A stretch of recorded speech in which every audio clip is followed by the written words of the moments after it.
इफ्तार के बाद जैसे मैं इफ्तार करने के घर में बैठे हुआ था, लो बाहर आके उन्होंने फ़ोन करे, भाई आइए बाहर बात करेंगे बोल के बोले। अब वो मैं बाहर निकल के देखे, हम ना हमारे भाई हमारे वालिद साहब तो 25-30 आदमी को ले लेके आ गए।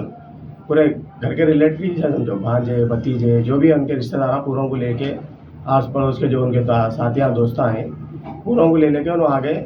मैं जैसा बाहर निकला हम लोग के ऊपर अटैक कर दिए, इनके ऊपर अभी हम ना देखने में चाहे बाहर मेरे ऊपर अटैक कर दिया, हमारे वालिद साहब के ऊपर, इनके ऊपर वो लटा वटा वगैरह ले लेके आए थे।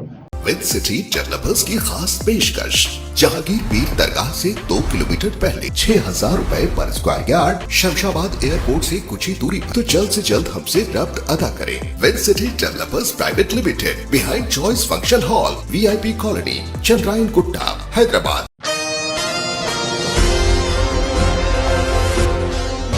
नाज़रीन, रमज़ानुल मुबारक के इस मुक़द्दस मौके में भी शरपसंद अफराद अपने आतंक से मासूम अवाम को परेशान करने का कोई भी मौका नहीं गंवा रहे हैं।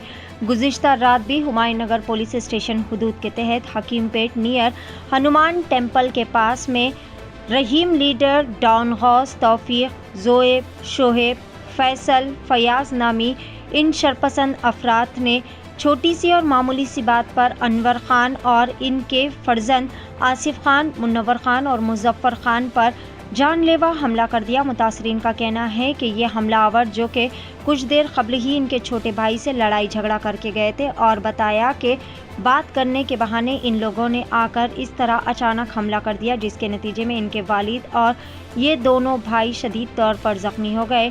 इन लोगों ने हुमायूं नगर पुलिस स्टेशन में भी एक शिकायत दर्ज करवाई। मुतासरीन का कहना है कि पुलिस स्टेशन के करीब आकर भी हमला आवरों ने इन्हें संगीन धमकियां दी है।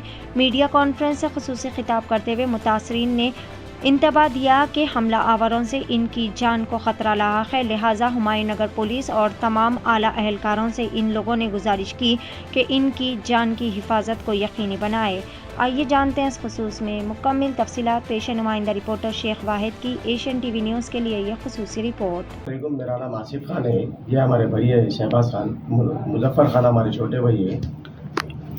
इनकी एक बंदे से जो है सो थोड़ी बहस हो गई थी, डॉन गौस बोल के यहाँ पे हकीमपेट में रहते हो, उनसे थोड़ी बहस होने की वजह से जो है इफ्तार से पहले इनकी कुछ उनसे बहस हो गई।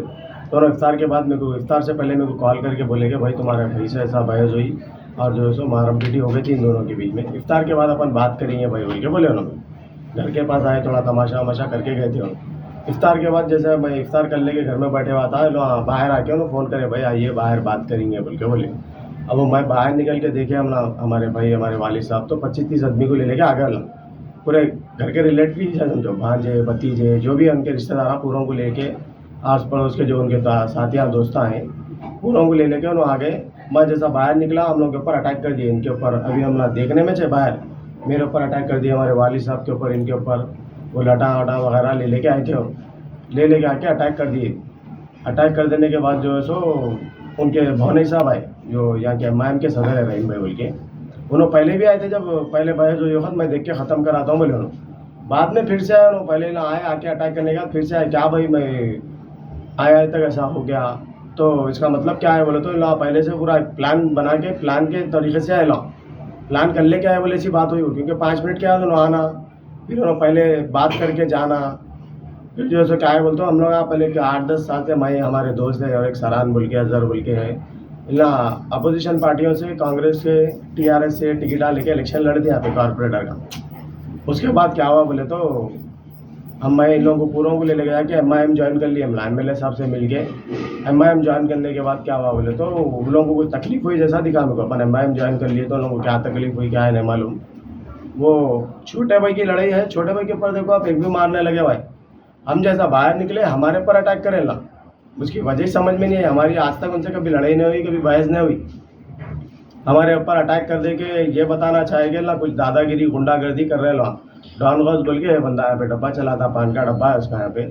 डॉन गौस बोलते हैं हकीमपेट में थोड़ा उनको पहले लोगों को मारना तोड़ना, जो भी गरीब लोग आए डराना धमका लेना, गांजे अंजे पी ले गए लोगों को डराना धमकाना, ये सब केसों में है नहीं पहले से। अब क्या करा बोले तो हमारे पास भी आगे ऐसा डराएंगे धमकाएंगे, क्या सोच लिया क्या है उसका मतलब नहीं मालूम। अब इफ्तार के बाद डायरेक्ट आके अटैक करा। अब हमारी एक ही गुजारिश है सिटी पुलिस कमिश्नर अब साहब से कि जो है सो इसके ऊपर सबसे सख्त एक्शन होना। हमारे हुमायूं नगर PS में हम कंप्लेंट दिए, उसका FIR कापी भी है हमारे पास, हुमायूंनगर पीएस में ही बोले कि हम सख्त से सख्त एक्शन लेंगे बोले उन्होंने। फिर भी हम चाह रहे हैं कि सिटी कमिश्नर साहब और जो भी पुलिस के आला अहदेदार हैं उन लोगों से हम ये गुजारिश कर रहे हैं कि इन लोगों के ऊपर सख्त से सख्त एक्शन होना, क्योंकि ना पीएस को आके फिर हमारे भाई को डरा के कि आप तेरा मर्डर कर देता हूँ। अगर कल को कुछ होगा तो गौस, उसका भांजा तौफीक और उसके 3-4 भांजे संगात जो आए थे वो पूरे जिम्मेदार रहेंगे। अगर इसको कुछ होगा या हमारे को भी कुछ होगा, उन लोग जिम्मेदार रहेंगे इसके, क्योंकि वो लोग एक गुंडागर्दी मचाए हुए यहाँ पे एरिया में, किसी को भी डरा देना, किसी को भी धमका देना। कई ऐसे लोगों को पहले भी डराए हुए धमकाए हुए, लेकिन लोगों कोई पीएस तक नहीं पहुँचे या फिर बैठ के कॉम्प्रोमाइज़ कर लिए, बात कर लिए।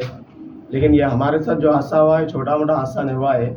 हमारे वालिद साहब के ऊपर तक जो है सो अटैक कर दिया, खाली निकल के बात करने वाले, हमको मालूम भी नहीं बात करेंगे बोल के बुला के जो है सो अटैक करे हुए ला।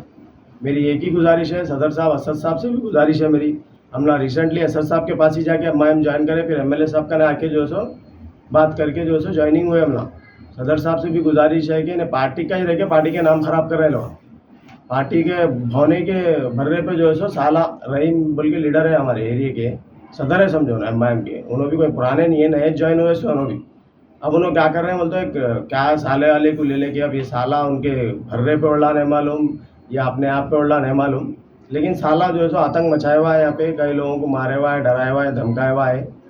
बस हमारी एक ही गुजारिश है, असद साहब, अकबर साहब, हमारे सीएम रेवंत रेड्डी साहब, जो भी लोग हैं हमारे जिम्मेदार है तेलंगाना के, जिनके हाथ में हुकूमत है, जो लोग कुछ कर सकते, तो उन लोगों से एक ही गुजारिश कर रहा हूँ मैं कि ऐसे लोगों को जल्द से जल्द अंदर करिए, लोगों के ऊपर पीडीएट लगाइए, लोगों की रॉडी शीट खोलिए, इनके आप रिकॉर्ड निकाल के देखें तो बहुत सारे केसेस करे हुए लोग, आप अगर बस्ती में इंक्वायरी करेंगे तो मालूम हो जाएगा। बस मेरी एक ही गुजारिश है कि जल्द से जल्द इसको उठाना, इसको अंदर करना और इसके ऊपर सख्त एक्शन लेना। बड़े मैं गुजारिश कर रहा हूँ कि जो है सो हमारे एमएलए साहब कौसर मोहिउद्दीन साहब, हमारे अकबरुद्दीन अवैसी साहब, फ्लोर लीडर साहब और हमारे जमात के सदर असदुद्दीन अवैसी साहब से एक ही गुजारिश कर रहा हूँ कि भाई ऐसे लोग पार्टी में रहने से क्या है, पार्टी का नाम खराब हो रहा और पार्टी के लोगों पे अटैक कर रहे हैं, ना कोई अदर पर्सन पे अटैक नहीं कर दे रहे, कोई अननोन पर्सन पे अटैक नहीं कर रहे। पार्टी के लोगों के साथ इतना जुल्म कर सकते तो आम लोगों के साथ क्या कर रहे होंगे लोग। मेरी एक ही गुजारिश है कि साहब इन लोगों के ऊपर सख्त से सख्त एक्शन लीजिए और ये जितने लोग आए थे 25-30 लोग आए थे, इन लोगों के ऊपर पूरों के ऊपर केस होना और पूरे जेल को जाना, इन लोगों के जो है सो बड़े से बड़े केस होना इन लोगों के ऊपर, क्योंकि लोग जो है सो एक लीडर इनके भौने रहने की वजह से इतना आतंक मचाए हुए, तो फिर आगे क्या करने कर सकते लोग अगर खामोश हो जाएंगे। आज हमारे साथ हुआ, हम आके ठहर रहे हैं, हम बयान दे रहे हैं। ऐसे लोग आए जो बाहर भी नहीं निकलते, डर के जो है सो घबरा के लोग जो है सो खामोश हो जा रहे हैं, कॉम्प्रोमाइज़ कर ले रहे हैं। लेकिन मैं एक ही गुजारिश कर रहा हूँ कि लोगों के ऊपर सख्त एक्शन लीजिए आप और जल्द से जल्द लोगों को जो है सो जेल की सलाहों के पीछे डालिए। अस्सलाम वालेकुम, शुक्रिया। नाज़रीन, क्या आप भी बालों के झड़ने, वक्त से पहले सफेद होने, चेहरे पर दाग धब्बे, कील मुहासे या फिर झुर्रियों से परेशान हाल है या फिर दांतों के मसाइल से दो चार है, तो आपके सभी मसाइल का हल Revas face and teeth aesthetics के पास मौजूद है। यहाँ पर बेहतरीन व तजुर्बेकार डॉक्टर लावण्या की जेरे निगरानी में बेहतरीन एडवांस टेक्नोलॉजी व मशीनरीज का इस्तेमाल करते हुए बेहतरीन व 100% मुकम्मल कामयाब इलाज फराहम किया जाता है। मजीद तफसीलात के लिए सीधे चले आए, हमारा पता है Masab tank, first lancer, Fatima Rafi residency,